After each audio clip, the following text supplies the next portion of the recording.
Hello everybody, it's Zaya from CarNewba Detailing. I hope you guys are all having a wonderful day just like always. In today's video we're going to talk a little bit about the Predator 2000 watt inverter generator from Harbor Freight. We're going to go into the details of the tool itself and then we're going to jump into some real world testing and results after that part of the video. I hope you guys enjoy. Alright guys, so just a brief overview of the generator itself. It comes in at around 18.5 inches in height, 22.6 inches in length, and 12.6 inches in width. And the generator itself weighs around 47.5 pounds dry.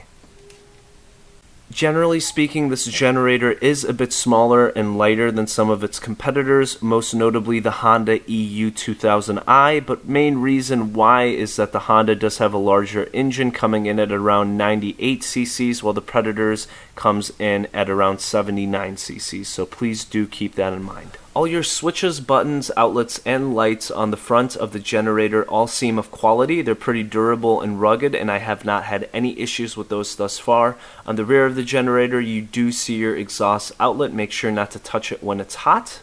And on the top of the generator, you do see your starting sequence, which is very helpful if you have not used the generator in a while, followed by some warning tags as well. And then on the left part of the generator, you see your access to your spark plug, that black rubber outline, and then also your fuel gauge and your fuel cap.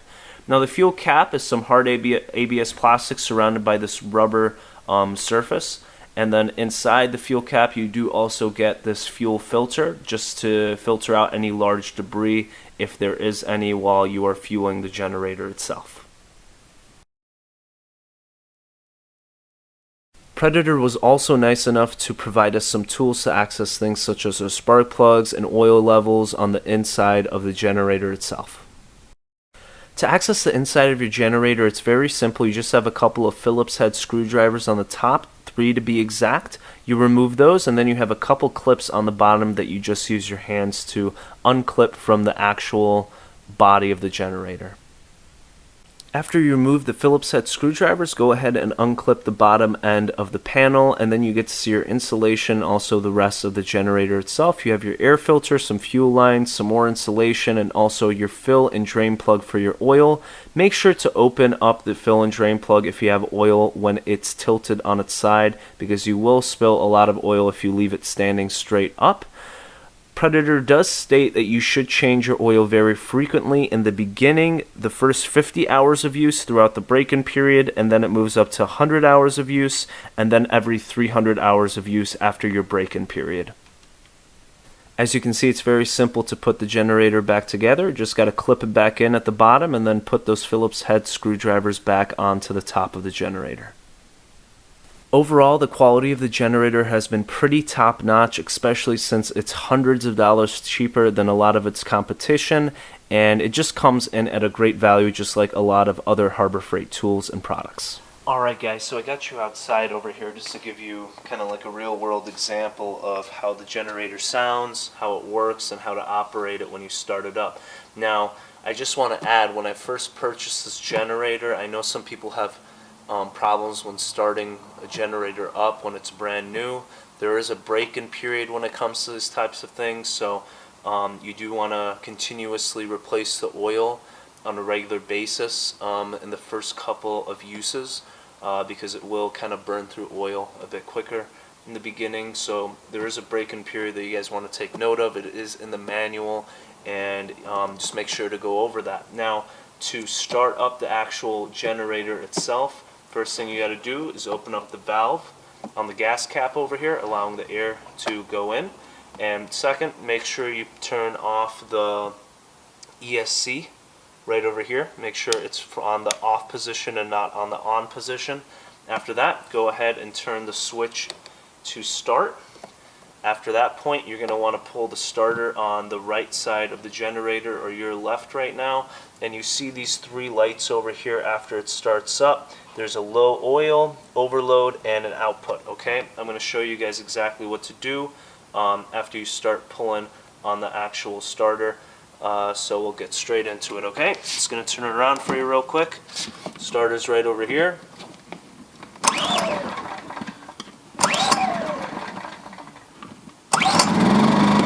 goes. So it went from overload straight to output point, go ahead and switch it off to run. Alright? And now you're set to go. I let it sit there maybe for a minute or two, not even a couple of seconds, just to let it warm up, and then after that you can go ahead and plug in your tools for you to use, alright? But this is pretty much as loud as it gets when it's in like standby mode. That's how I like to describe it. It's not putting out any output, it's not under load or anything like that. So I'm going to show you kind of the output of the generator when it's under load. I'm going to plug in my McCulloch steamer and give you an example of that, okay? But generally this is around 60 decibels. I'm not talking too loud, and I'm standing right next to the generator itself.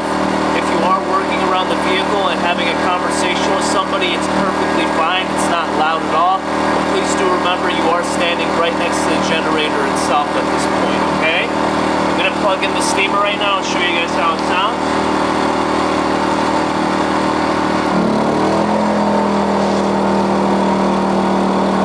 And that's the generator when it's under load. It does get a bit louder, but at the same time, if you are working around the vehicle, it's not too loud. We are standing right next to it again, so just keep that in mind. Now I'm going to plug in the vacuum along with the steamer, and I'll show you what happens, okay?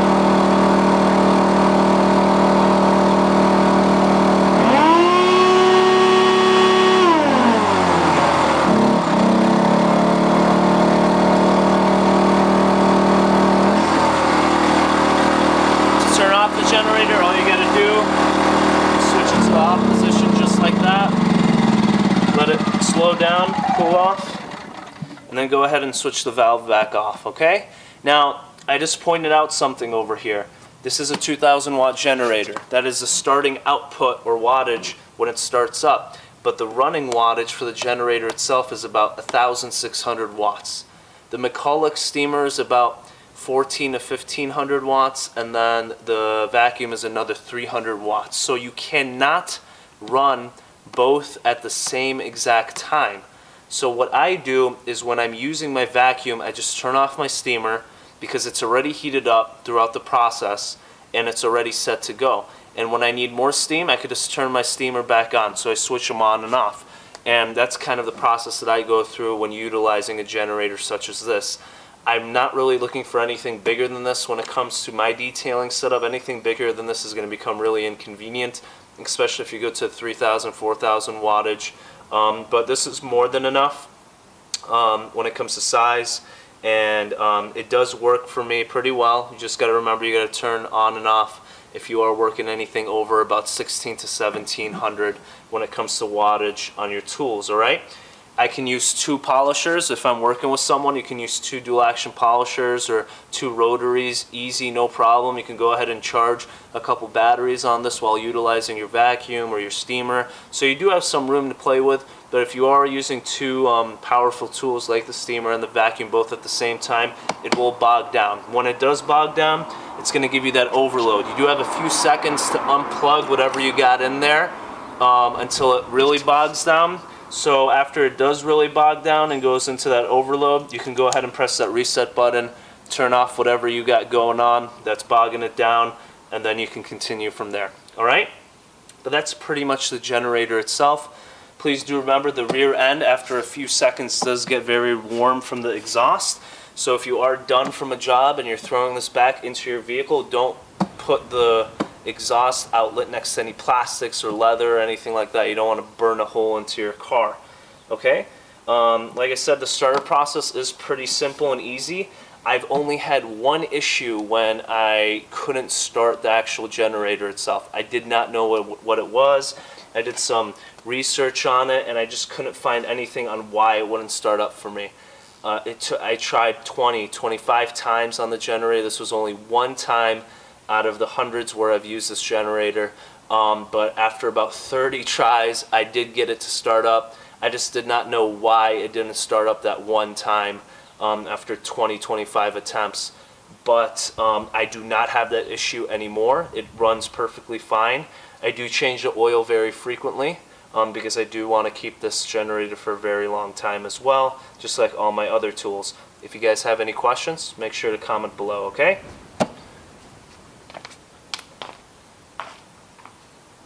Alright everybody, I hope you guys enjoyed the video. Thank you so much for watching. If you liked the video, leave a thumbs up below. Also remember to comment below if you have any questions, concerns, or maybe even some recommendations for future videos.